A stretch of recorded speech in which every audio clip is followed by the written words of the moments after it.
and I are a real life married comedy duo. It's true. People think that since we deal with comedy together that we must laugh all the time. Yeah, like we wake up in the morning and we start laughing. It's like a big old giggle fest in our house. It's not like It's that. a nightmare. Yes. Yeah. Hello, welcome back to What Now on the Threshold of Life, Death, and Grief. And I'm here with my friends and colleagues. David Kennedy and Red Keating. And I'm Julie Brown. And we are delighted to welcome two guests to the episode today, Matt Baram and Naomi Snieckus.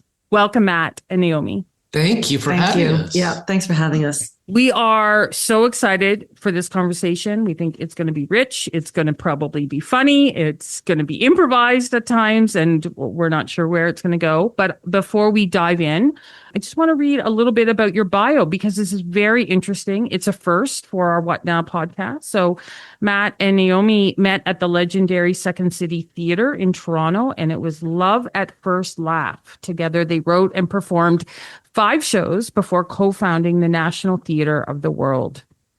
For over a decade, the troupe toured internationally, collecting multiple Canadian Comedy Awards and creating iconic shows. They are dubbed the city's most laughable couple by the Toronto Star. Matt and Naomi now perform as the Baram and Snieckus, a comedy duo with chemistry honed on stage and off as real-life partners. Their most recent theatrical creation, Big Stuff, which we're here to talk about today, is a deeply funny and sharply observed exploration of relationships, regrets, and what we choose to hold on to. The production has been called hilarious and heartbreakingly human by the Golden Mail. Big Stuff is currently touring across Canada with plans to take it worldwide. We heard about your play through a mutual friend, Natalie Whiting, and she saw your play. I know she's a friend of both of yours, and she connected with Red, David, and I and said, you have to have these two on the podcast and talk to them. It's really relevant, and it'll be a great conversation. So here we are, and thank you for agreeing to do it. Thank you. Yeah, we love Natalie, a fabulous kayaker. We know her through our relationship with her as neighbors. She's on our lake. Yep. And we see her paddling by once in a while. Yeah. So shout out to Natalie. Yeah. And listeners will recognize Natalie from her wonderful poetry that she shared with us in a previous podcast episode. Right. So we're happy to have you here. And I think if we're going to tell a story, I guess the place to start a good story is at the beginning. So how did this play come to be? What was the genesis of writing this play and then performing? You know, Matt and I have been improvising. As you said, we met at Second City. So we've been improvising for a long time, and most of our work is improvised. So with the National Theatre of the World, and then Baram and Snieckus, we always improvised our shows, our plays. So we would improvise a play in the style of Ibsen or Mamet or Tennessee Williams. And then at one point we were like, let's challenge ourselves to write it. Let's challenge ourselves to write something. Exactly. Yeah. We felt like a lot of our shows, or most of our shows, since they are improvised, were quite ephemeral in nature in that they were here today, gone tomorrow. And we felt as we got older as performers, we wanted something that we could leave behind in a way, like that would last or stand the test of time. And then we quickly found out how hard it is. And we thought, let's just improvise it. What are we doing? We should just improvise it. We gave up many times. Oh, so many, 17 drafts later. I mean, we're a married couple, so we felt like, what's more important here? Like us surviving as a couple or making this show? Yeah.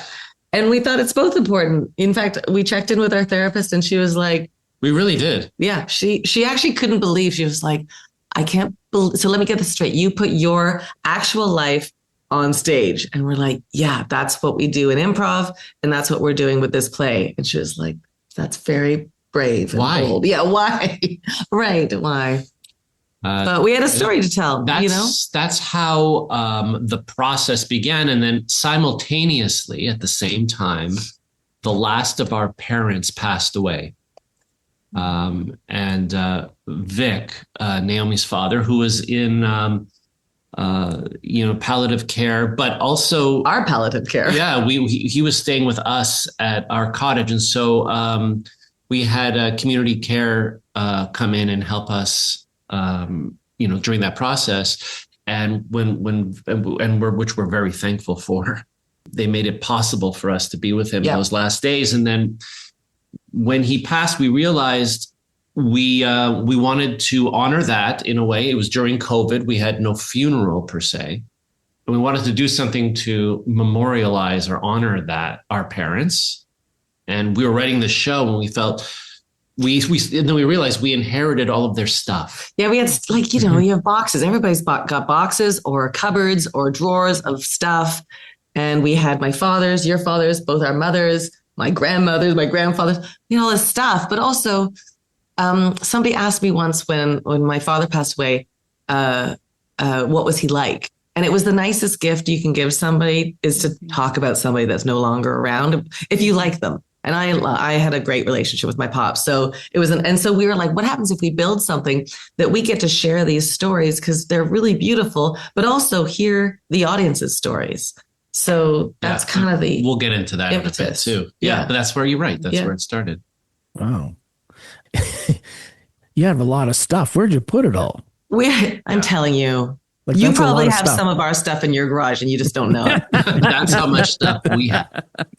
Yeah. But it's one of those things that connects with anyone who's had, as children, when our parents die, we inherit it. That's the thing. And there's, I think what you've just talked about is the connector for so many people that realize, wow, here we are with all this stuff. Mm-hmm.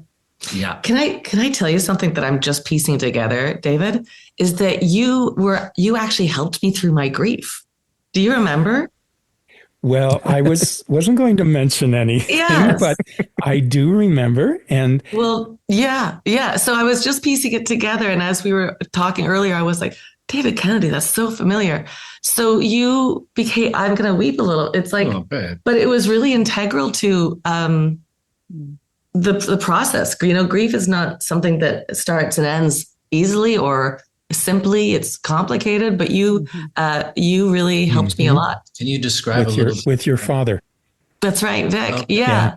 And So when was he a passed wonderful away, man. yeah, we had great discussions, and sometimes you just let me cry for half an hour, and that was okay. And you're a friend of Linda Cash's too, who's a friend of ours as well. I was going to mention that. Mm-hmm.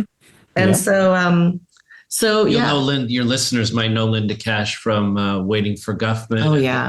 Being the Philadelphia cream cheese spokesperson funny, for years. delightful, like Peterborough community leader. Mm-hmm. But Matt was away. So this is true improv. You see all of this. Well, that's right. All of this. Matt was away when my father passed away. So you were really helpful. And in fact, there's a line in our show. You say to me, I want you to move on. And I say to the audience, why do I have to move on? Why can't I have a relationship with my parents, even though they aren't around anymore? And I remember you saying to me, David, what's your relationship like with your father now? And I was like, well, he's gone. And you're like, yeah. And so it really opened my mind. It opened my heart, and it helped a huge amount. Thank you. Oh, wow. I didn't know we were going to get a chance to ever meet again. This is really special. Did not see that coming. This is special for me too. I mean, that's a wonderful example of grief never leaves, right? You have a moment and the tears come back, and that's okay, right? Mm-hmm. It's okay that it still lives there. We still carry it, no matter how long the journey is afterward. We carry our grief with us forever. That's true, Red, what you're saying, because we do the show. We've done the show talking about our parents and their stuff over 150 times. Yeah. But it's still very raw in some places. And I think what keeps it raw is that there is that continued relationship with them, and that the show continually reminds us of, which is a nice reminder because we loved our parents. And what we do at the beginning of our show is we give all of our audience members a card, and on the card is a question. And the question is, what is something you have at home that reminds you of someone? And that's all. We don't try to guide them into a loss or anything like that. It's more of just something they connect with. And they write that object down and then they hand them in. And at various points in the show, during our storytelling, we pull a card and we'll read, okay, who wrote chandelier? Or who wrote urinal? Oh yeah, we had somebody who had a urinal collection in their home. They put plants in them. Yeah, I don't know how they collected them, but what then we have them, if they're willing to, we'll have a conversation with them about it during our show. And so even though we've had processing time with our things, we find sometimes our audience member might be freshly dealing with grief, and so it's moving. It's a moving experience in a community setting. Which is really brave of people to share in that way. I've only, unfortunately, have not been able to see the play in its entirety, but from watching some of the video clips online, I get this feeling that it can feel quite intimate in the room between you and your audience in those moments. Does it feel that way? Absolutely. Yeah. There's people have said that they come in as strangers and they leave as friends, and I do feel like we're sort of hosting an evening together. And even when the crowds have been like 300 plus, it still feels that, I don't know, it feels like people look after each other, grief is so relatable. So universal. And I think people should cry more in public, not like force themselves to cry, but like, just if you're crying, you're crying. I went to the dentist after my father had died. And I was sitting in the car and I couldn't stop crying. I was just overwhelmed and I thought, I'm going to miss my appointment. I have to go in. So I went in and I said to the dentist, I was like, I'm going to cry through this appointment. I'm really sorry. And she went, are you grieving? I said, yeah. She said, okay, open up. Like it's not necessarily precious. It's just part of what we do. So when we start sharing these stories, the room does quickly become intimate. You're right. What was your mom's name? Lorraine, but we called her Leishu. I don't know why. I always think if you say the name of somebody you've lost out loud, it makes them more present in your world. I like that. Leishu. What was your grandmother's name? Paulina, but we called her Emma. I don't know why. Emma. I like your hat. Oh, it's yours. Oh, thanks. And the fact that we don't lean into that in any way. We it's a comedy. Like we're there. We're there to tell jokes. Yeah. The audience knows that. Yeah, you can't have a collection of urinals and not have a comedy. No, exactly. Yes.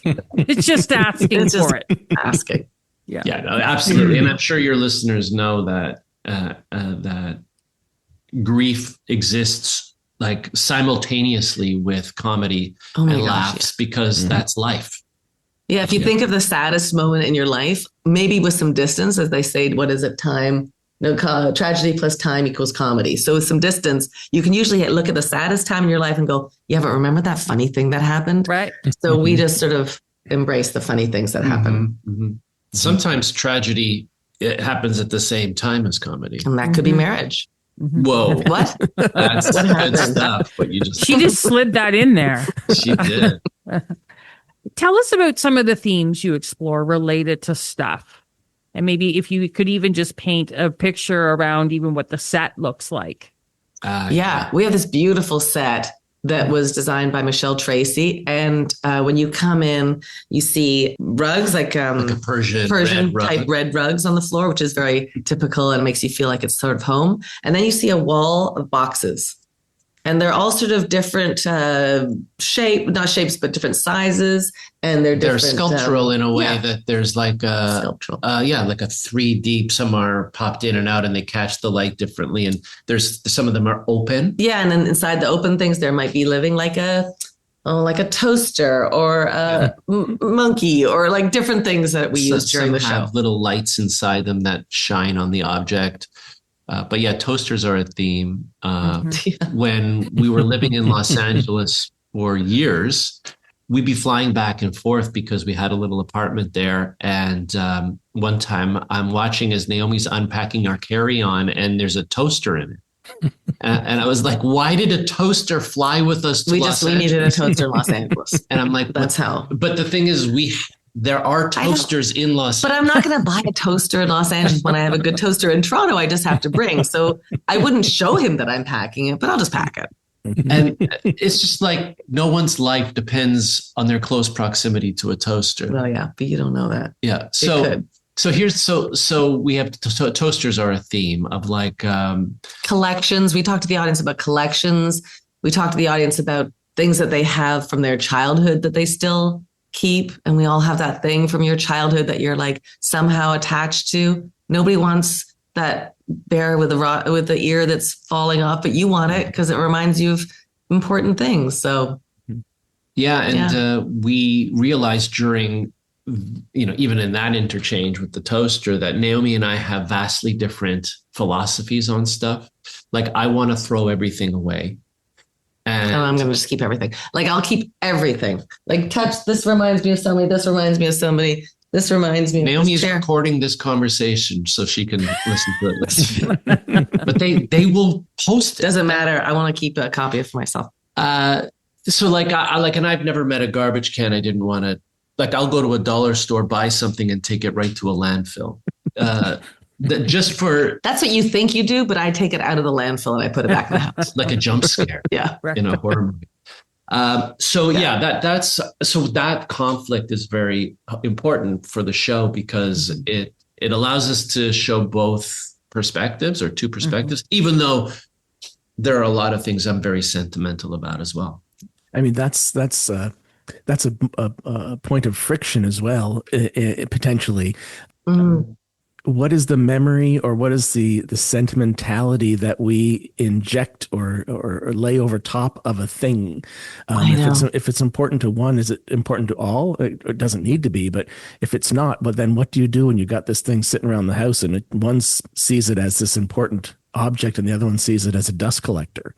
I got an answer for you, Red. You put a frame around it. And then it's art. Art. Is it a broken glass? Put a frame all around it. It's art. Right. And then you put it on the wall, and then your partner can't complain. You put our mutt on a urinal. Same thing. I'm telling you. I'm telling you. Bronze it. It's art. You see my problem? It is a big problem. So what are some other themes that you explore?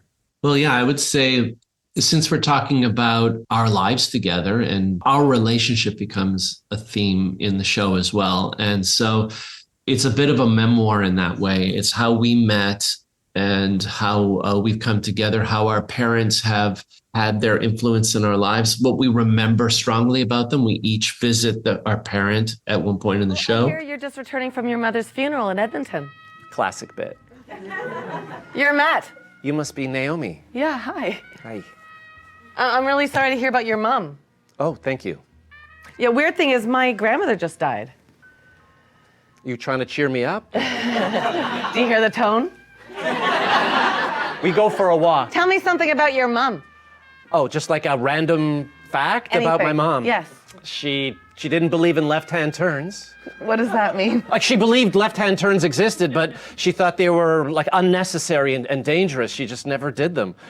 There's still large parts of Edmonton I've never been to because they require a left-hand turn. And the stuff are little keys that unlock those stories. So maybe I might hold up the needlepoint that my mother made when I was young of a sad orphan child. And I'm like, why she would do a pattern of a sad orphan child, I'm not sure. And then I'll talk about the times when I was a kid sitting with my mom on her chair, because she had her chair, and she would do her needlepoint and watch her soap operas. Young and the Restless, I think, was her one of choice, or GH. And then General Hospital. No, we get it. No, people just people to keep know. it real here. And then her tears, her surus, her would flow into the stitching of the tapestry, or that's the mythology around them. And then I would cry too. But the thing is when I inherited these needlepoints from my mom when she passed, they were not my taste. Like, I don't know in the world where you'd want to put up a picture of a sad orphan child in your home. Like, that just seems bad for morale. Yeah. And like, we've never looked at the house and be like, you know what pulled this room together is a poster of a sad orphan child. Yeah, So theme-wise, it is. It's like relationships, it's whether to throw things away. What do we keep? What do we hold on to? But how do we want to get rid of it? And Naomi ends up convincing me to keep them. Yeah. And it's the sentimentality that we imbue on these objects, because now I have it and I can't get rid of it, mainly because we're touring our show. That's right. So all the things he wanted to get rid of, I'm like, well, aren't you glad we kept that picture of the sad orphan boy? Because now it's in a show and there's T-shirts being made. We were just talking about time and memory and significance before we started recording, and how maybe through the passage of time, the significance of an object either gains significance or possibly loses significance. Is you see a time in your life when a little orphan boy becomes something different because you're different. Yeah, I'll give you an example of something for me. You have something? There you go. My father made collages later in life. He made family collages, and it would help him. It was just sort of a pastime of his. And what the problem is that he used like the only existing photos we had of family members, and he cut out the faces and he put them on. What he would do is he would buy a poster of like a hockey team, like the full hockey team, when they do their group photos. Yep. And then he would glue the family members' faces onto the hockey players' bodies. and in that way, you would kind of see the ranking of the family members. Of course. Like who was captain. Yeah. And who's goalie. Yeah. Who's the center. Your aunt was the goalie. And you can learn. Yeah. And like it's somehow the way I remember these family members. Like my Aunt Susan played for the Bruins, for instance. and also you learn about the people who didn't make the photo. This is bringing up some and I was tough stuff. In it. You didn't make the cut. I didn't make the team. Yeah. You didn't make the team. Yeah. So for years, I took that very personally. Obviously, like, that you want to be on that team, especially since my father and I were very close. And something Naomi and I have found over the years, as we become more mature and able to process these kind of choices, is that sometimes you're so close, you're that person in your parents' life that they're so close with that they almost don't see you as an other. And the collage was a really good example of that for me looking back, is that he and I were so close that we're almost the same person. And that's how I wrestle with that personally. And now it's a very special piece for me. It's in the show. I'm in it because I almost created it, Yeah. Yeah. But I think you're right, Red. Like time does make things more, like you look at your wedding ring and the day you get it, it's important. And then the 10th year you have it, it's even more important because you've gone through things. So I think the longevity of things definitely builds their importance. Right. Do you have something like that, honey? Naomi, what's something in the play? No, everything, like every single thing. If you wrote me a note right now to remind me about this interview, I'd be like, let's keep that because it might be important. Like my father had this candle that he would burn, and it was in a cracked flower pot. He would burn one candle. He would take a toothpick, light it on the gas stove. No matches. And then he would light it. But then he would take that stick and put it in the candle because he'll use it again on the other side. Until it's like a. But then he would replace the candle with another candle until you have this blob of candle wax that I'm like, we're throwing that out, Pop. He was like, no, it's still useful. And I wrestled with throwing that away because it had him. It had his story. It had his personality connected to it. I did throw it away, but I wrestled with it. Is this going to be something that I regret? I have the story. I don't need the candle. Yeah. I think that's important that you have the story. I mean, though, Red, you can say that about every single thing I keep. Oh yeah. You know what a lot of people say to me about the collage? Take a picture. Anything. Yeah. Take a picture. Which is a great solution. But then you have to put the pictures up all over the walls and then you have to get the frames. And then you're making a collage. That's right. Collage of a collage. It's true. Good stuff. What do people do you ever ask the audience, are there things that they want to get rid of quickly? Like what are the times or the situations where people are willing to let go of things or want to let go of things? I mean, that's interesting when you talk to a couple, because there's usually a Naomi and there's usually a Matt in every relationship. And somebody will say, oh, I have this pair of gold sneakers. And the wife would be like, oh, like throw them away. But I guarantee you, as soon as that person leaves us, you'll be like, oh, those gold sneakers. Do you know what I mean? Like, I think there's always things that you want to throw away, but they have sentimental value. So you can't. Mm-hmm. You can't. I think it's also the way we process grief. Like for me, I wanted to get rid of everything right away. The bear is connected to this love of his. I think that's really beautiful. It is. But I would suggest you get rid of this teddy bear. What? No! Hold on. Because the teddy bear is not Nia, it's not the love. Your love transcends that. And so you don't need a thing, in my opinion. I regret that now, the haste with which I wanted to eliminate all of these memories, because I didn't look at them as memories that I wanted to keep. I saw myself wanting to move on. And I didn't see future me. I was too young to see that there would be a time when I would want to reflect, because I was always in motion, always move forward like a shark and don't let things affect you. And I think the show teaches me a little bit of regret over that choice, because as we age, this is not teaching anything. These are my own reflections. What I found is that I value the monetary gain is not the value. The treasures are my connections to the past. Those are treasures to me. And I feel like because then you start searching internally, right? Like what am I? Like what am I made of? And sometimes the only connection you have to those answers are the objects. You're an archaeologist at that point. And you're putting the puzzle pieces together. You know, you've got your genetics, but there's also the things. Yeah, which is part of storytelling. Right. Right. Telling the stories and investigating. And every time you tell the story, maybe you find something deeper about it. Maybe every time, you ask somebody what their father, their mother was like, they discover something new. It's new investigation. Yeah. Even every time you answer the question. Mm-hmm. And the gift is asking the question, because it will help someone like reveal something. I always wanted to be an archaeologist when I was growing up.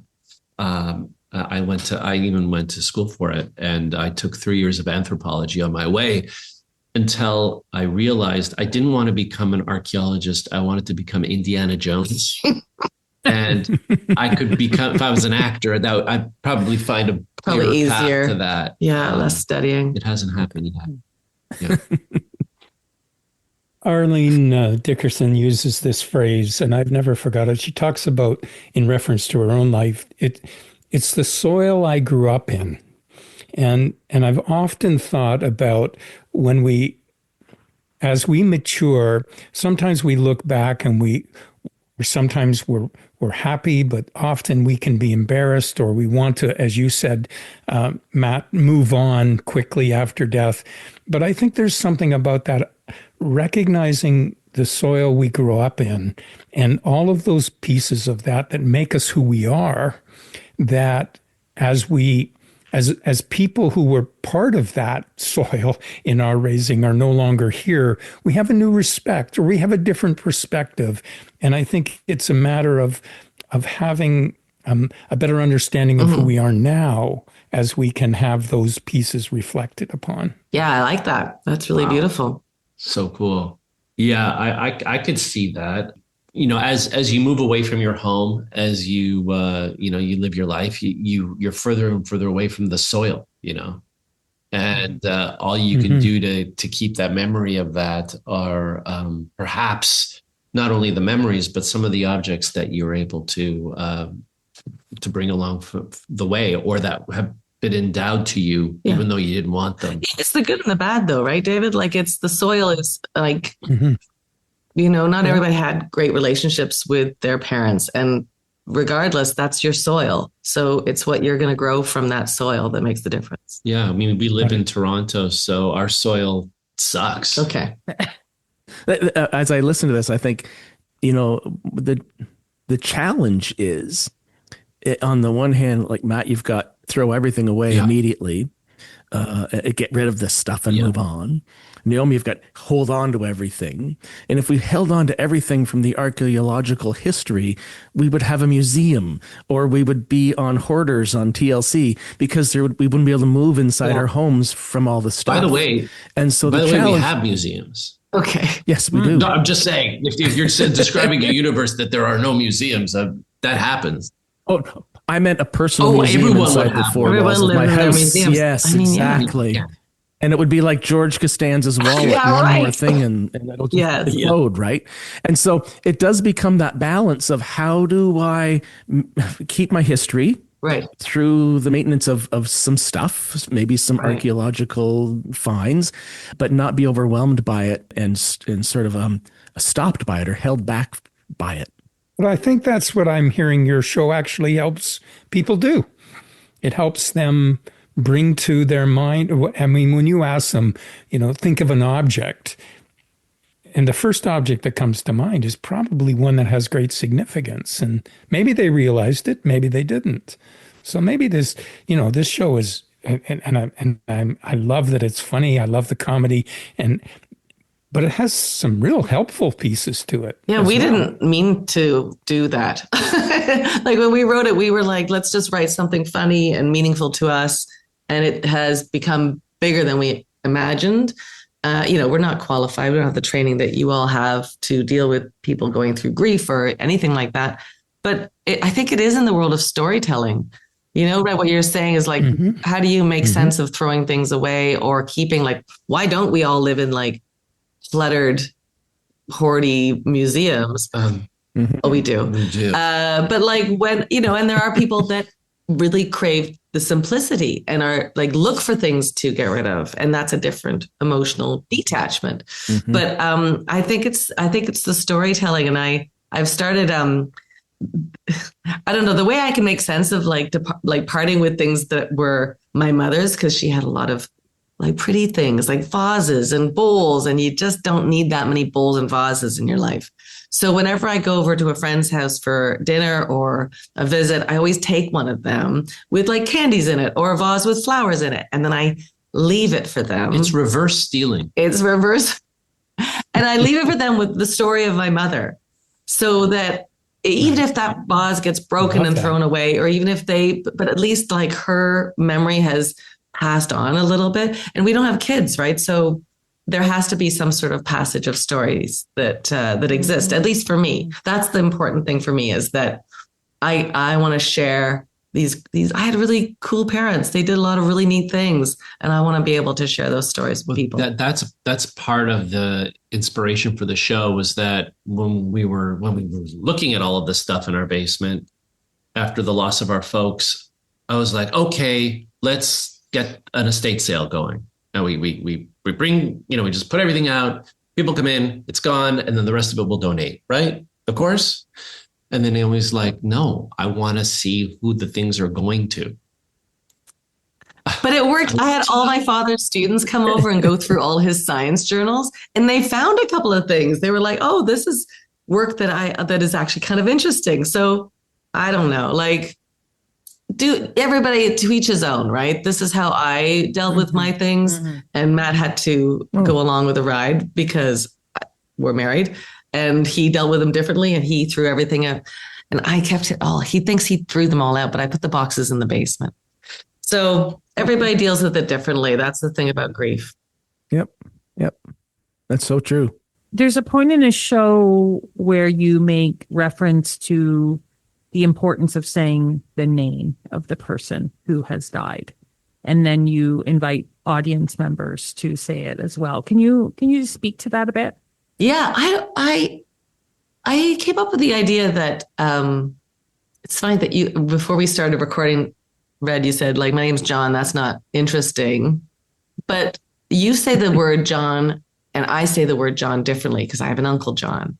And so somebody else who has a child named John will say it differently. So no matter how, everybody will say the name John differently connected to a different person. So in the same way, we open it up to the audience to say the name of somebody they want to remember, because I do believe that if you say the name of somebody that you like and miss, or miss because they're just not in your life, or miss because they're passed away, it just makes them more present in your world. Yeah, that's something Naomi will bring up, during our meet cute. It's something she brings up, and because at the time we met, my mom passed away that week, and her grandmother passed away that day. Yeah. And Naomi says, like, how do you remember her? And I feel like just saying someone's name makes them more present in your life. And so we say their names out loud. Every time we interact with an audience member and they talk about their stuff, we ask them what their name was, or what is the name of the person who gave you that thing, or that thing reminds you of. And at the end, when we bring that back, it leads to a culminating moment in the show. It's the last thing we leave our audience with. That becomes a spontaneous moment in our audience that we don't want to necessarily lay out here in the podcast, but it is one of those moments where the show becomes something else, and we are just facilitators for a room of people who are remembering. Yeah. And that is so important in grief, because one of the biggest challenges for people in grief is forgetting. And I don't want to forget. I don't want, that person's going to be forgotten. I don't want to forget. And of course, they won't forget. But everyone else chooses not to use their name because they don't want to upset you. And so hearing that person's name out loud reinforces that sense of, no, they're not forgotten, and they are important, and they do have value. Even if people are hesitant, the ability to say it out loud is so important. So I love what you do there. And it is, and, I've actually used that in memorials where, getting people to say that name out loud allows them to recognize, no, they're not forgotten. They're still very much a part of life. Yeah, thank you. I love that. Thank you.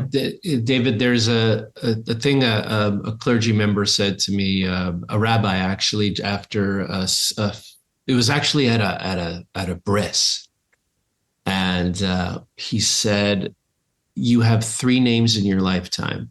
You have the name, do you know this? The name that is given to you, the name that you make of yourself, and the name you leave behind.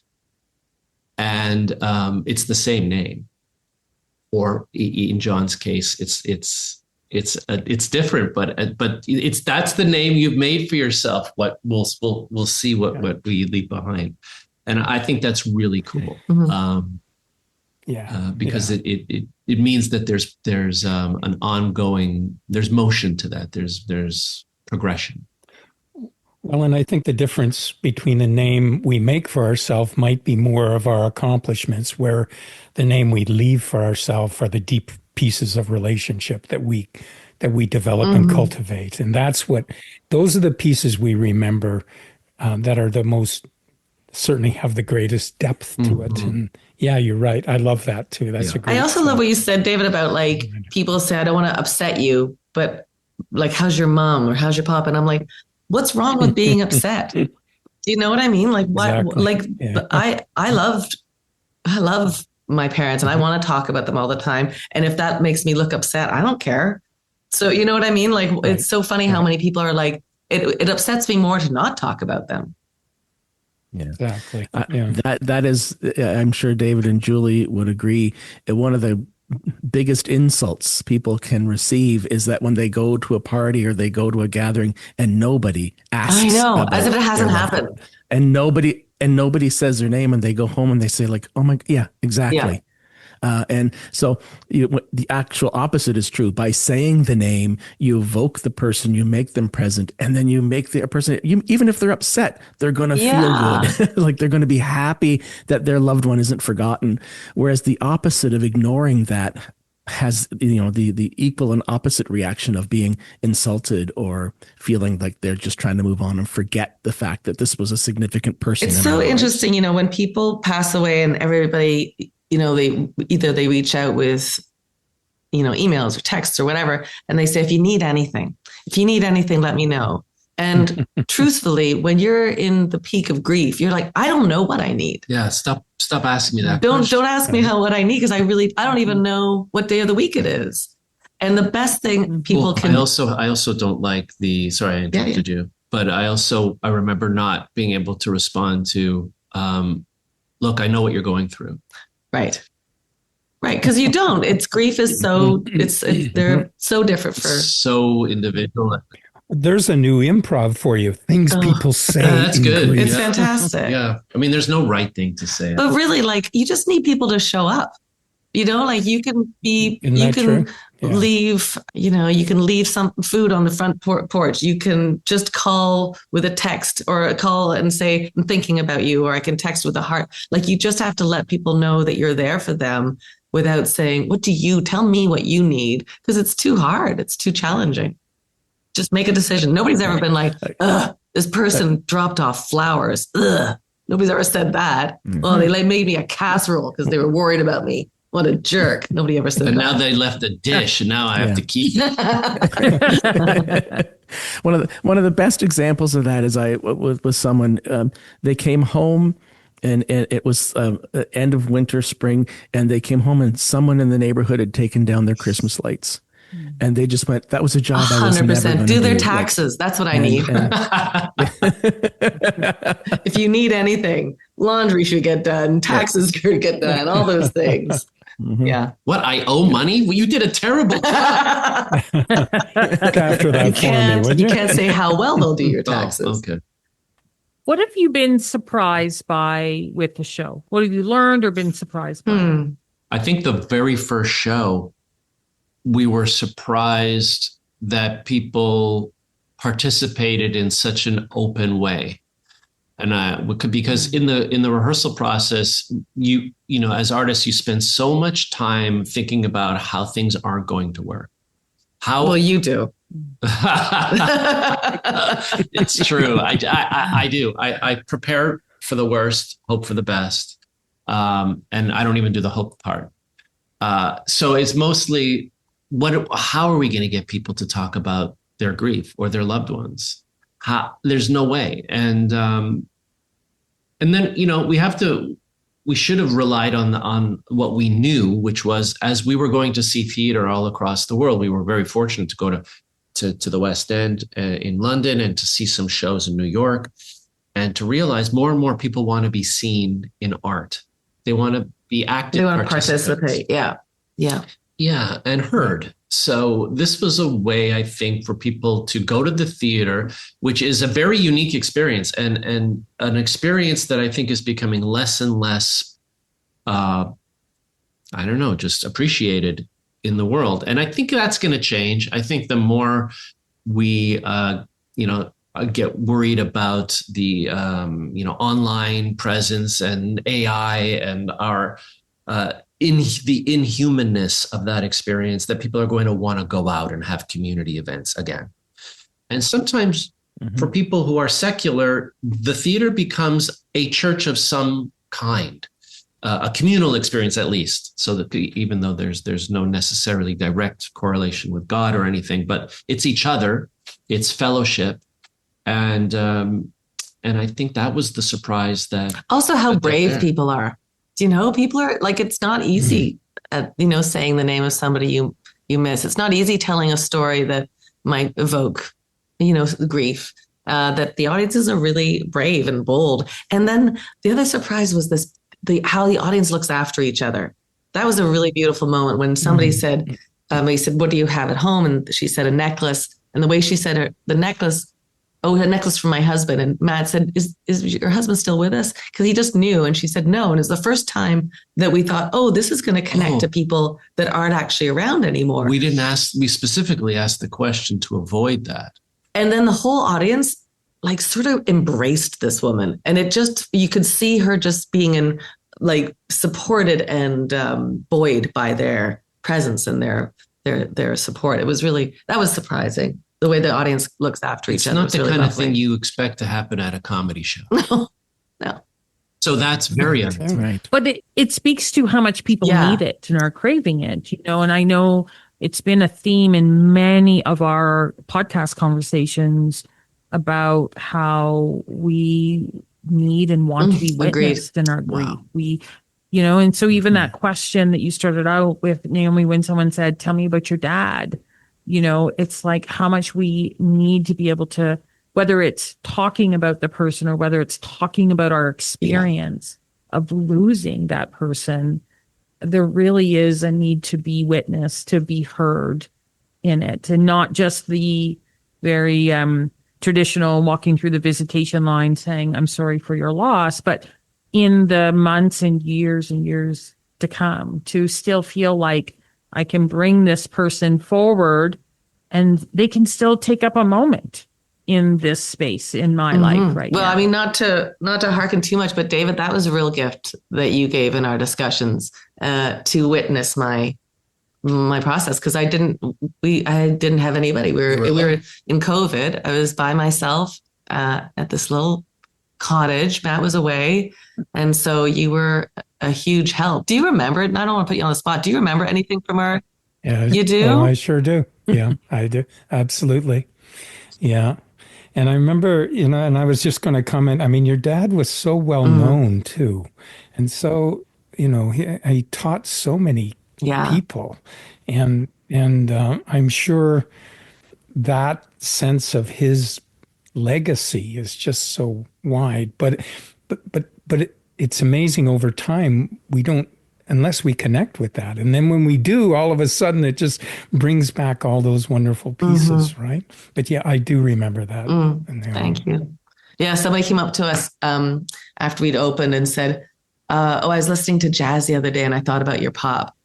And I was like, she'd never met my father, but she still had this tether between us, which is weird because he's not a jazz musician. He's not. He's a scientist, but he listened to jazz. He's a jazz lover. He listened to jazz. Yeah. Like they should have been like I was, mixing a formula, making a carbon molecule. Nobody mixes making carbon. It is wild that the witnessing is a really big deal. Yeah, I think that happens more and more, and I think that as we get older, I don't know, maybe it's always like we just want to have people see what we are going through. And then also, as you said, like, I don't want people to forget my parents. You can forget about me, but my parents were extraordinary. And I want to make sure that those stories reverberate. Yeah. And the great thing about what theater can be is that it can offer a quid pro quo and say, okay, we're going to share our stuff with you, right? In a planned but vulnerable way. And here's space for you to talk about your stuff. So maybe that encourages you, but regardless, it's going to add to the room, the feeling in the room. And that's a singular experience that night, which is the marvel of theater. But listening to that conversation, though, what I'm struck by is, and I don't know if this is the right word or not, but when you connect with another's humanity, on that deep level, there is something sacred or something special that is hard to explain, but you can really feel it. And I think, Naomi, you might have had that experience with you and David, like that sense of connecting with another person. And it feels like that happens in the play. Oh, that's lovely. Whether it's between you and the audience or the audience members themselves, that somehow there's a truly human experience and a connection to our humanity and to others' humanity that creates a sacredness. We hope so. That's really lovely, I don't know Red. That's not, I mean, I think that is our hope, is that people leave the theater. Our world is noisy and there's a lot of tough stuff that happens in the world and will always happen in the world. And maybe for 90 minutes, we can just connect and be humans and realize that we're similar folks and look after each other a little bit. Yeah. And I think the theater is the best place for that to take place. I think it is. I think it allows people to be safe and to be open. And I love that. Yeah. It's also, as Matt said, like we put ourselves in a place of vulnerability because we're not expecting, but we're kind of asking a lot from the audience. A, to sit still for 90 minutes. B, to like share an object, even if it's anonymous, share that information. We're asking them to share. So we better be in a place of vulnerability and sharing as well. And I think we do that. I hope so. Yeah. We're just going to continue to go. We're going to Edinburgh. I don't know if you know that. We're going to the Fred. No, I was just going to say, can you share with our listeners? Like, people are going to hear this conversation and go, I want to see this. We're going to go to the Edinburgh Fringe Festival. We've never been. There's 4,000 shows. If you go, please see ours. We're not doing 4,000. So we're only going to do 25. Okay. But we can't wait. We're excited as artists to go and see some beautiful art, but we're also excited to share big stuff with folks. And we've done the show in Montreal, Ottawa, Edmonton, my hometown, Winnipeg, Toronto, Victoria. And we're going to be going to Vancouver as well, to the Arts Club in the fall of this year. And then there's talk of New York and London. So we're really, it's because it is a universal theme. I don't think, even though we talk about our little cottage outside Peterborough, we have a lot of universal themes in our show about stuff. And then we're going to create a new show. We're in the middle of that right now for Crow's Theatre in Toronto called We Swear, which is about promises and the promises we make to each other and to strangers and to ourselves, the promises we meant at the time. We should talk with you about that and see what we can. I bet they'd inspire us. I was going to say, I think you might need to come back and talk. We haven't written it yet, so if you have any ideas, send them our way. Okay. Yeah. If folks want to find you online, go to our website, baramsnieckus.com, or Instagram, Baram Snieckus. Both are great ways. We've got a newsletter that you can join in, so you don't have to have all those social media. I know not everybody is in that world.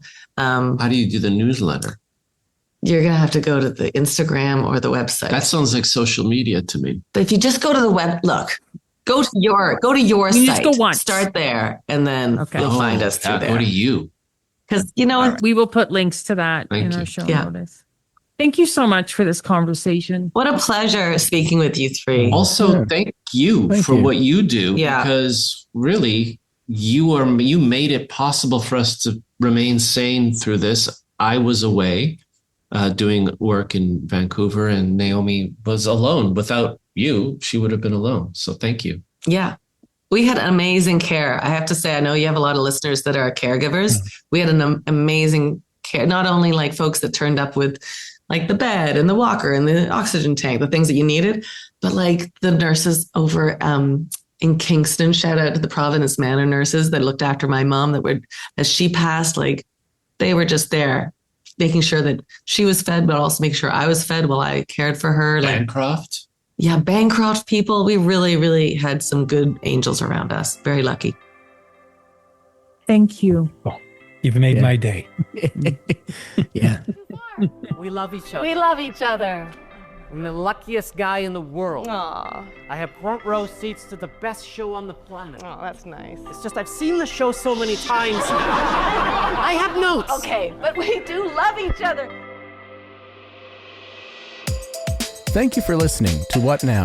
On the threshold of life, death, and grief.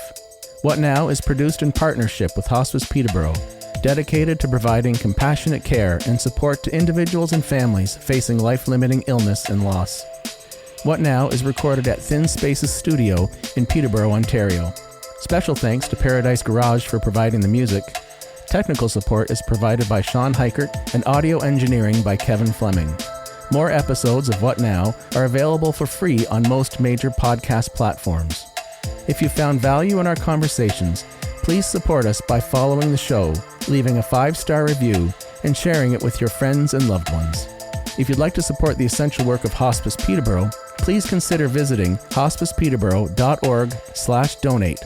Your contribution helps us continue to provide vital care and support.